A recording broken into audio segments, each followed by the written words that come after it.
بناء على تعداد الانستغرام راح اسوي لكم اليوم فطائر الكودو. نبدي اول شيء بالعجينه. 400 غرام طحين، 7 غرام خميره فوريه، 4 خواشيق كبار شكر، 10 غرام ملح، اللي على صفحه، 3 بيضات، 100 مل حليب. نخبط، نخليه على صفحه. 70 غرام زبد، الحليب والبيض الزبد، ونبدي نعجن. وتماسكت ويا هيك شيء نتركها ترتاح شويه. ولما ارتاحت شويه نذبها على البنش، نبدي نعجنها شويه 5 دقائق، نرجعها ترتاح 10 دقائق. 50 غرام زبد. اخر عجينه ننزلها على الميز، نفرشها، ننزل بيها مكعبات الزبد.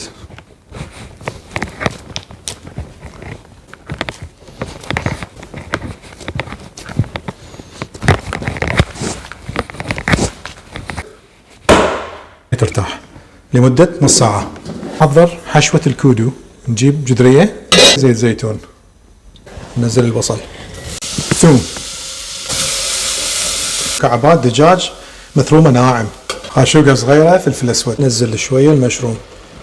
حشوتنا جاهزة، خليها تبرد على صفحة. خلطتنا بردت، عليها مايونيز، كاتشب، وخاشوقة ديجون ماسترد. الخوط على صفحة. ننزل عجينتنا، قطعها وصل متساوية، وتصير عندنا 16 قطعة. نكور القطع، نجي نفتحها نسوي هيك بيدنا،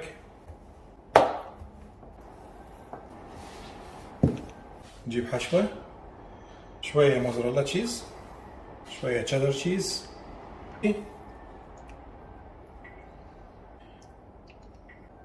ونلفها بط.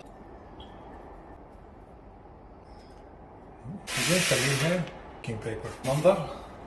بعد ما لفيناها صفار بيض وحليب وفانيلا، وندهن الوجه. حبة البركة، سمسم.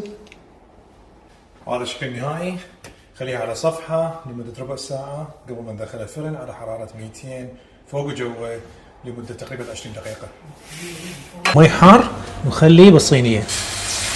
ناخذها. هاي النتيجة النهائية.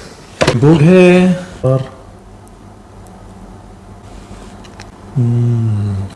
كلش طيبة. عمر خيالي، مكانكم خالي.